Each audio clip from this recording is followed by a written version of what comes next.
दिसंबर की ठंड का समय था। सागरपुर गांव में रहने वाला सेठ धनीराम सिर्फ नाम से ही धनी नहीं, असल में भी बहुत पैसे वाला था। इतने पैसे कि उसके साथ पुश्ते भी बैठकर खाएं, लेकिन फिर भी कमी ना पड़े। लेकिन सेठ का दिल बहुत बड़ा था, इतना बड़ा कि वो गांव वालों की मदद से कभी पीछे नहीं हटता। और ठंड के इस मौसम में उसने गांव वालों की मदद का एक नया तरीका निजात किया था, मटर पुलाव फ्री में बांटने का। एक रोज जब सुबह सुबह सेठ गांव वालों को पुलाव बांट रहा था, तो उसके सामने गांव का हरिया घर का पतीला लेकर आता है। ये देखकर सेठ धनीराम का मुनीम बोलता है, अरे हरिया, ये इतना बड़ा पतीला क्यों लाया है रे? ठंड है, इसका मतलब खाना बचा के रखेगा क्या? अरे वैसे भी तेरे घर में तो तेरी बीवी और तू ही है, तो इतने सारे मटर पुलाव का क्या करेगा? वो मुनीम जी, घर में जरा मेहमान आने वाले हैं, अब ठंड में उनके लिए अलग से खाना थोड़ी ना बनाएंगे, इसलिए इन्हीं मटर पुलाव से उनका भी थोड़ा पेट भर जाएगा। अरे लेकिन, अरे मुनीम जी दे दीजिए ना, अगर ऐसे टोक के कुछ बांटेंगे तो उसका फल हमको नहीं मिलेगा, और वैसे भी बेचारे की बीवी को ठंड में 2 लोगों के लिए खाना बनाने का कष्ट क्यों दें? पर मालिक, परवर कुछ नहीं, हट गया, मैं देता हूँ। सेठ हरिया का लाया पतीला ऊपर तक भरकर उसे पुलाव दे देता है।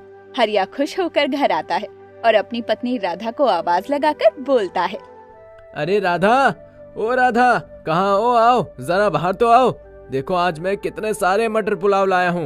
राधा कमरे से बाहर आकर अपने पति के हाथ से पुलाव से भरा पतीला लेती है, तो गुस्से में आंखें लाल करते हुए बोलती है, अरे जी आप पागल हैं क्या? इतनी ठंड में इतने सारे मटर पुलाव कौन खाएगा? और खाना बनेगा तो ये सब बर्बाद नहीं जाएगा। अरे खाना बनाना ही क्यों है, यहीं खाओ गरम करके। मुझे तो देखने में ये मटर पुलाव बहुत स्वादिष्ट लग रहे हैं, और फ्री की चीज को ऐसे ही थोड़ी ना छोड़ते हैं। अब चुपचाप पुलाव खाओ और हमको भी परोसो। राधा की बातों को नजरअंदाज करके हरिया उसको खाना डालने को कहता है। पति के आगे राधा बेचारी कहाँ जुबान लड़ाती, वो उसको खाना डालकर दे देती है। लेकिन अब ये काम हरिया का रोज का था। इस ठंड के मौसम में वो डेली सेठ द्वारा बांटा जाने वाला मटर पुलाव ले आता। हरिया ही नहीं, पूरा गांव इस कड़ाके की ठंड में अब सेठ के ऊपर ही निर्भर रहने लगा था, मानो उनके पास खाना खत्म हो गया हो। अब गांव वालों की रोज रोज की भीड़ देखकर एक सुबह मुनीम सेठ से बोलता है, अरे सेठ जी, आपको नहीं लगता आप कुछ ज्यादा ही फ्री में मटर पुलाव बांट रहे हैं? ऐसे तो ये गांव वाले कमाना खाना छोड़ देंगे। देखिए ना, अब तो जो लोग अपने लिए 2 समय का खाने का इंतजाम कर सकते हैं, वो भी यहाँ खाना लेने आ जाते हैं। मुनीम जी, भगवान सबको ये मौका नहीं देता। इस कड़ाके की ठंड में अगर गरीबों को खाना बनाने से मुक्ति मिल रही है तो हर्ज क्या है? गरीबों का पेट भरना पुण्य का काम होता है, और अच्छी बात है पूरा गांव आ रहा है, ज्यादा से ज्यादा लोगों का पेट भरेगा। अरे सेठ जी, आप समझते क्यों नहीं हैं? ये समझाने और समझने का समय नहीं है, लोगों की भीड़ बढ़ती जा रही है, चलो खाना बांटते हैं। पूरा गांव खाने की लाइन में लगा, जिसके कारण अब लोगों ने अपने घर में खाना बनाना ही छोड़ दिया। ठंड के कारण वैसे भी लोग आलसी हो गए थे। कुछ लोग इसके चलते नौकरी और काम काज छोड़कर घर बैठ गए थे, तो कुछ अपनी कमाई को नशे में फूंकने लगे, क्योंकि उनके ऊपर से परिवार के खाने की जिम्मेदारी जो हट गई थी। ऐसा ही कुछ हाल हरिया का था, जो 1 हफ्ते से अब काम छोड़कर अपने घर पर आराम फरमाता और सेठ के यहाँ से आए मटर पुलाव खाता। उसको ऐसे आलस करते देखकर राधा कहती है, अरे जी 1 हफ्ते से काम पर क्यों नहीं गए? वो आपका ससुराल नहीं है जहाँ आप मुंह उठाकर जा सकते हो। हाँ हाँ, ससुराल में तो मुझे बहुत इज्जत मिलती है ना, जो मेरे काम उससे तुलना कर रही हो। तुलना नहीं चाहते तो चुपचाप काम पर जाओ। अरे ठंड का समय है, चूल्हा जलाने के लिए लकड़ी लाने के भी पैसे नहीं है। अरे काम पर जाने की जरूरत क्या है, और चूल्हा क्यों जलाना है जब मटर पुलाव बाहर से आ रहा है, ये बताओ। अरे सिर्फ मटर पुलाव ही तो नहीं खा सकते ना, काम पर नहीं जाओगे तो घर कहाँ से चलेगा, खाना कहाँ से खाओगे? देखो, जिंदगी जीने के लिए जरूरी है खाना, पानी और मकान। भगवान की दया से हमारे पास खुद का मकान है, पानी गांव के कुएं से मिल ही जाता है, बचा खाना वो तो सेठ जी फ्री में मटर पुलाव रोज दे ही रहे हैं। अरे ये क्या बात हुई भला, आप सेठ जी के भरोसे काम छोड़कर बैठ गए। चुपचाप काम पर जाइए, समझे? तुम सब तक प्यार से बात कर रहे हैं, ज्यादा सर न चढ़ो। 2 टाइम का खाना ना दे पाए तो कहना, समझी? इतना बोलकर हरिया घर से बाहर चला जाता है। हरिया की तरह गांव के बाकी लोग भी इस कड़ाके की ठंड में अपने अपने घर के काम को छोड़कर मुफ्त का खाना खाने में लगे थे। ये देखकर मुनीम को अच्छा नहीं लगता। पूरे गांव में बेरोजगारों की तरह लोग इधर से उधर घूम रहे थे। वो उनको समझाने में लगा था, लेकिन उस पर भी हरिया एक दिन उनके समझाने पर उससे कहता है, ऐसा है मुनीम जी, आपके घर की बाल्टियां तक आपके सेठ जी के दिए गए राशन पानी से भरी हुई हैं और आप हमें मना कर रहे हो कि हम इस ठंड में मुफ्त का खाना लेकर भी ना खाएं। अरे सेठ का पैसा लग रहा है, तुम्हारे गुर्दे क्यों छिल रहे हैं इसमें? हमें तो बस मटर पुलाव मिल रहे हैं, तुम्हें तो कंबल वगैरह भी मिलता होगा। ये हरिया कितना बेशर्म हो गया है। यही नहीं, गांव के लोग भी अब मुफ्त का खाना के लिए आदी हो गए हैं। मुझे सेठ जी से बात करनी ही होगी।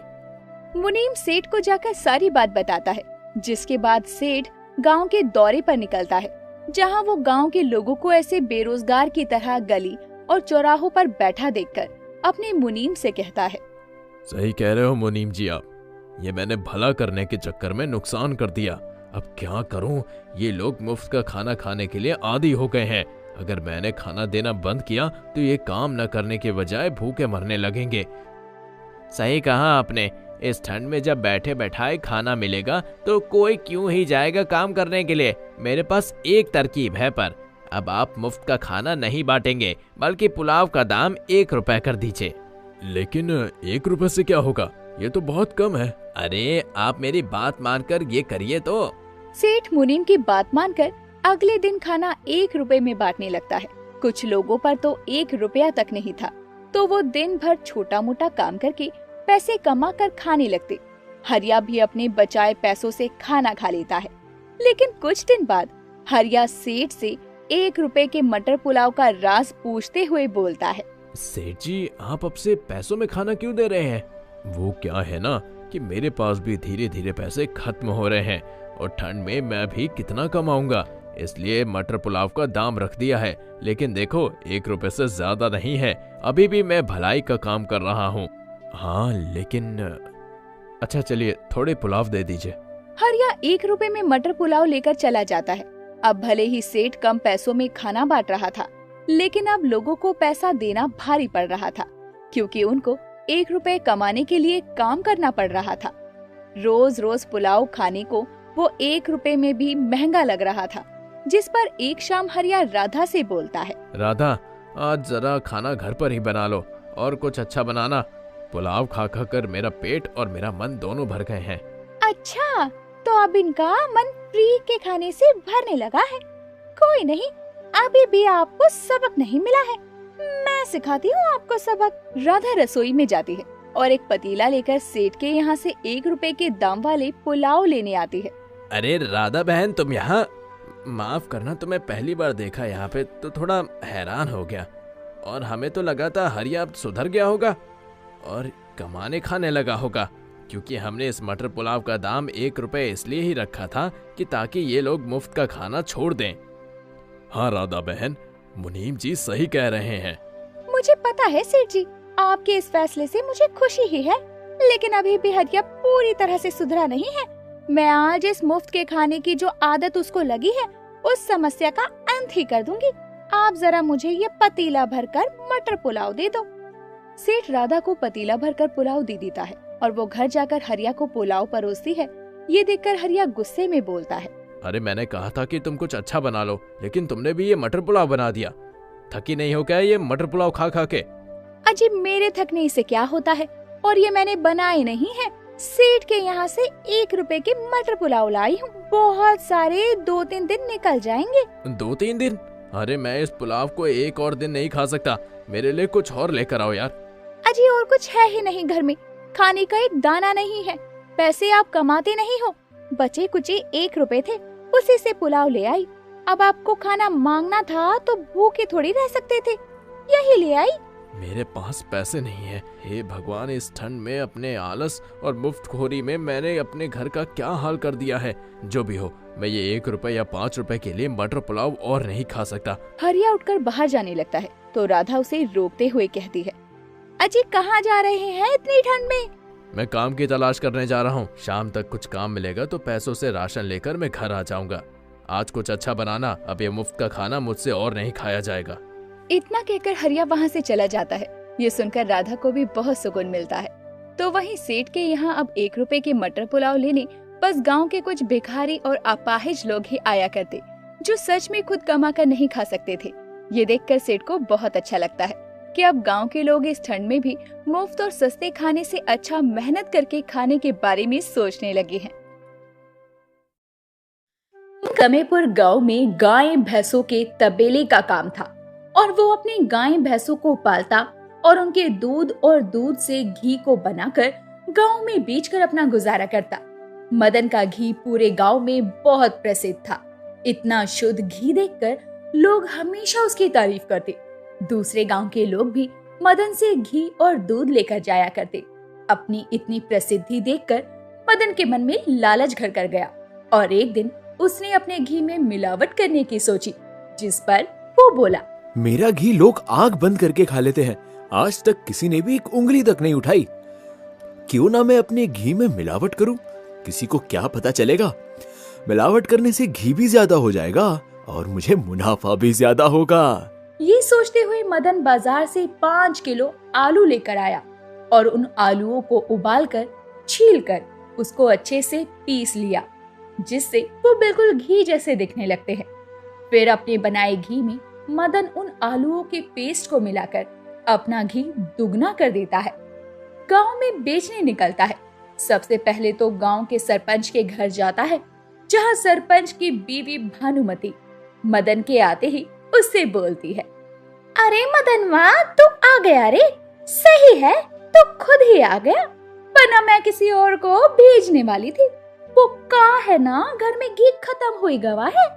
अरे सरपंचाइन जी, मुझे पता था आज आपके यहाँ घी खत्म हो जाएगा, इसलिए तो देखो मैं खुद आ गया। अब बताइए कितना किलो घी दूं? अरे 5 किलो दे दे तनिक, तेरा घी हमको बड़ा शुद्ध लागत है, आराम से चल जाएगा 1 महीना। ठीक है, अभी देता हूँ।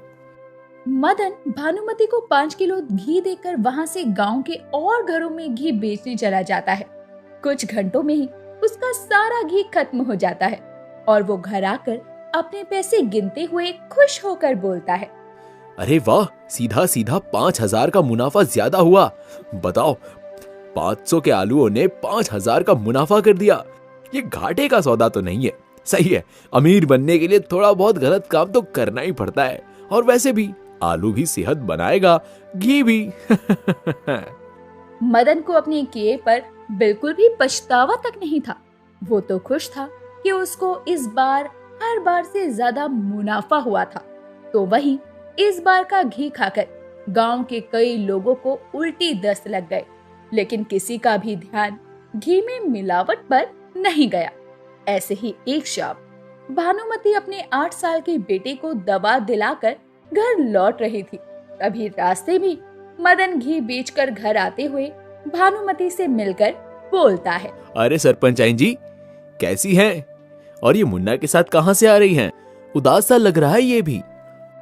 अरे का बताऊं मदनवा, इसको कितना कहते हैं कि बाहर का कुछ ना खाया कर लल्ला, लेकिन ई है कि सुनता ही नहीं। पता नहीं कौनों की गलत नजर वजर लग गई है। 2-3 दिन से इसका पेट खराब है, उल्टी दस्त लगत है इसको। अरे रे, ये बच्चे भी ना सुनते नहीं है, ना जाने बाहर से क्या क्या खा लेते हैं, कितना मिलावट भरा सामान बेचते हैं सब। अरे सही कहत हो, हर कोई तुम्हारी तरह ईमानदार नहीं होवत है। चलो अब हम चलत हैं, इसको घर पर जाकर दवाई खिलाएंगे। मदन के घी में मिलावट से गांव के कई लोग बीमार थे, पर किसी ने गलती से भी मदन पर शक तक नहीं किया और इसी वजह से उसके लालच को बढ़ावा मिला। अब वो अपने घी में घी कम और आलू की मिलावट ज्यादा करता। एक दिन जब मदन अपने घर में मिलावट कर रहा था, तो गांव का एक आवारा लड़का कमल उसे देख लेता है और उसके घर के आंगन में से वो उसे देख ही रहा था कि उसने गांव वालों को जाकर जमा कर लिया। और उसके ऐसा करने पर भानुमति बोली, अरे का है, पागल हो गया है क्या कमल? तू तो पागल ही था। आज गांव वालों को इकट्ठा करके गांव वालों को भी पागल करने की सोचत है का? पागल मैं नहीं, पागल तो वो मदन हो गया है। पता है आप सबके विश्वास का वो कितना बड़ा फायदा उठा रहा है। आपके घी में मिलावट कर रहा है वो मदन, मैंने अपनी आंखों से देखा है। कमल तो पागल तो नहीं हो गया? मदन सालों से गांव में दूध घी बांट रहा है, आज तक उसके घी की शुद्धता पर किसी ने सवाल नहीं उठाया। बेचारा मेहनत करके अपनी रोजी रोटी चला रहा है और तू उस पर मिलावट का इल्जाम लगा रहा है। सच कह रहा हूं मैं, यकीन नहीं होता तो खुद चलकर देख लो, वो अपने आंगन में ही घी में मिलावट कर रहा है। ये पागल है, हम इसके कहने पर एक ईमानदार आदमी पर शक नहीं कर सकते हैं। अरे अगर ये गलत हुआ ना तो मुझे जूते से मारना बस। अब चलो। कमल इतना कहकर पक्का दावा करता है और सबको मदन के घर जाने पर मजबूर करता है। कुछ देर में सब मदन के घर पहुंचते हैं, जहां वो मदन को आंगन में अपनी गायें भैंसों को चारा खिलाते हुए और उनसे बातें करते हुए सुनते हैं, जहां मदन अपनी भैंसों से बतिया रहा था। मेरी प्यारी गाय, तुम अच्छे से खाओ ताकि अच्छा दूध दो, फिर मैं सबको तुम्हारे दूध का शुद्ध घी बनाकर बेचूं और सब सेहतमंद रहे। मदन इतना कहकर मुड़ता है तो सभी गांव वालों को देखकर हैरान होते हुए बोलता है, अरे आप सब यहाँ, क्या हुआ, कोई काम था क्या? अरे मदनवा, वो हम। अरे आप वो क्या कर रही हैं? सीधा सीधा बोलिए कि हम तुम्हारे घी को चेक करने आए हैं। मैंने तुम्हें कुछ देर पहले ही घी में कुछ मिलाते देखा था। सच बताओ, तुम घी में मिलावट करते हो ना? क्या मिलावट? छी छी छी, ऐसा कैसे हो सकता है? और आप सब मेरी ईमानदारी पर शक कर रहे हैं? ऐसा सोच भी कैसे सकते हैं? नाटक बंद करो और घी के डब्बे लेकर आओ, हम खुद देखेंगे कि मिलावट है या नहीं। मदन बेटा दिखा दो, इस पागल का दिमाग तभी ठिकाने आएगा। मदन अपने घी के डब्बे बाहर लेकर आता है और गांव का वही बुजुर्ग घी की जांच करता है और सबके सामने बोलता है, अरे गांव वालों, ये कमल ने जो कुछ भी कहा सब झूठ है, घी एकदम शुद्ध है। ये अब सच में सभी से जूते खाएगा। ये कैसे हो सकता है? नहीं, मैंने खुद देखा था। अरे तनिक तो रुक, तेरे कारण एक ईमानदार आदमी पर हमने शक किया। हम सभी गांव वाले तुझे बताएंगे। सभी कमल के पीछे उसे मारने भागते हैं और कमल उन सब से बचकर भागने लगता है। तो वहीं ये सब देखकर मदन अपने मन में बोलता है, अच्छा हुआ मैंने समय रहते देख लिया कि इसने मुझे मिलावट करते देख लिया था और मैंने घी बदल दिया, वरना आज तो मेरा भांडा फूट जाता। मदन अपनी समझदारी से इस बार बच जाता है और कुछ दिन बिना मिलावट के घी बेचता है ताकि लोगों का शक पूरी तरह दब जाए। कुछ दिन बाद में एक बार फिर वो मिलावट करना शुरू करता है और इस बार कमल की उसकी पल पल की हरकत पर नजर थी। एक दिन जब मदन मिलावट वाला घी घर में बेचने के लिए निकलता है तो कमल भी छुपते छुपाते उसका पीछा करता है और खुद से बोलता है, आज तो तेरा काम खत्म मदन घी वाले, तेरे लालच का हर्जाना मैं नहीं भुगतूंगा। कमल मदन के पीछे जाने लगता है। तभी रास्ते में मदन अपनी घी वाली बड़ी बाल्टी नीचे रख के गाँव वालों से बातें करने लगता है। तो कमल छुपकर मदन के घी में जानवर की चर्बी मिला देता है। कुछ देर में मदन घी की बाल्टी लेकर बांटने निकलता है तो सबसे पहले वो गांव के पंडित जी के घर जाता है, जहां पंडिताइन एक बर्तन में घी लेने के लिए दरवाजे की दहलीज पर खड़ी थी। और जैसे ही मदन अपनी बाल्टी में से घी उस बर्तन में डालने को होता है, उसमें गिरा चर्बी का एक टुकड़ा पंडिताइन के बर्तन में जा गिरता है और उसको देखकर उसके हाथ से बर्तन छूट जाता है और वो चिल्लाते हुए बोलती है, अरे राम, धर्म संकट कर दियो, इस मदन ने तो हमरे साथ घी में मांस का टुकड़ा मिलावत है। हाय राम रे, गांव वालों जरा तनिक देखो तो। अरे मैंने ऐसा कुछ नहीं किया है, ये मैंने नहीं मिलाया है। शोर के कारण गांव के सभी लोग जमा हो जाते हैं और इस बार मदन का किया सबके सामने होता है तो सब उसको कोसने लगते हैं। गांव का आदमी मदन से बोलता है, ये तुमने ठीक नहीं किया मदन, भरोसे का फायदा उठाया तुमने, इतना बड़ा धोखा, तुम घी में मांस मिलाकर बेचते थे। हाय राम, कितने के धर्म भ्रष्ट कर दिए तुमने, तुम्हें तो गांव में रहने का हक नहीं है। अरे अब हमारे दिमाग की बत्ती जली कि हमारे बेटे की तबीयत तुम्हारे ये खराब मांस वाली घी को खाने की वजह से हुई है। अरे रे रे, कैसे गिरे हुए आदमी हो, गांव वालों मारो ही का। नहीं नहीं, सच में मैंने ऐसा कुछ नहीं किया है। मैं मांस नहीं आलू मिलाता था घी में ताकि ज्यादा मुनाफा हो। ये मांस मैं नहीं मिला सकता। इतना बड़ा पापी नहीं हूं मैं, सच में, मेरा यकीन करो। मदन की ये बात सुनकर कमल सबके सामने आता है और बोलता है, देखा, मैंने कहा था ना, ये घी में मिलावट करता है। आज इसने खुद कबूल किया है और ये मांस मैंने मिलाया था इसके घी में ताकि इसकी चोरी और लालच का सच सबके सामने आए। अरे आज भी इसने आलू मिला घी बनाया है सबको बेचने के लिए। कमल की बात पर अब सबको यकीन हो जाता है क्योंकि सच उनके सामने था और मदन ने खुद कबूला था। अपनी लालच के कारण आज वो खुद ही फंस गया।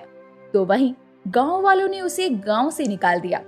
आसपास के गांव वालों को भी इसकी खबर चली और उन्होंने भी उसे अपने गांव में शरण नहीं दी, जिसके कारण उसको अपनी सारी गाय भैंस बेचकर शहर में मजदूरी करके अपना गुजारा करने पर मजबूर होना पड़ा।